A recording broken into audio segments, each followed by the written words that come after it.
recognize this? Everybody should know it by now at Totally Guitars. This was, of course, a project started by Mark M. that turned into a collaboration with a couple of our other members and big-time contributors, Daryl, Michelle, and Vanessa, and probably some other people chipped in with some ideas and stuff on this. But, well, certainly a lot of people were responsible for just the evolution of it, one way or another. So, and we are going to take a look at how to play it. It's a great little noodling in open G kind of thing. It started off that way, and that's how a lot of songs start off. But then it took some shape, and what songs have to do to kind of get from the infancy stages to the grown-up stages, I guess, is go through a lot of different phases. And the first phase, for many songs, it depends on the songwriter and other things, but for many things, the first phase is coming up with a solid chord progression. Just a sequence of chords that you like, that follow a logical progression, that have sounds you like. Sometimes the sounds are unusual. Sometimes they're more pleasant, let's say. Not meaning unusual is unpleasant. We could keep this up.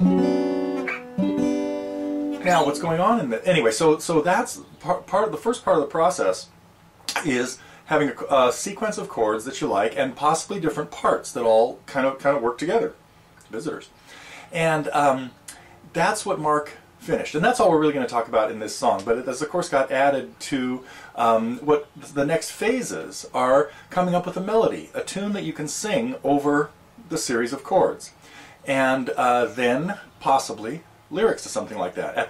Then you can add in some other instruments, throw in some keyboards, maybe a cello or two, and now you've got a completed project. So anyway, what started off as a little noodling in an open G tuning turned into a completed song once the melody and some lyrics were there, and then you would typically name the song after the lyrics.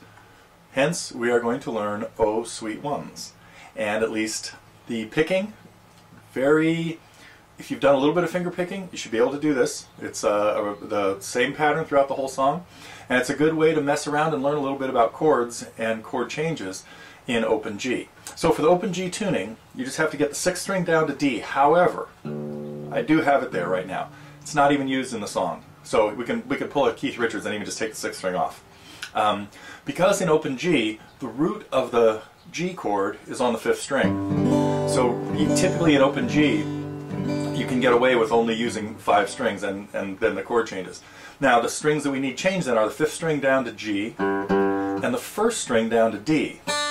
Otherwise, the 3 middle strings, the 2nd, 3rd, and 4th strings, are already tuned to notes in a G chord.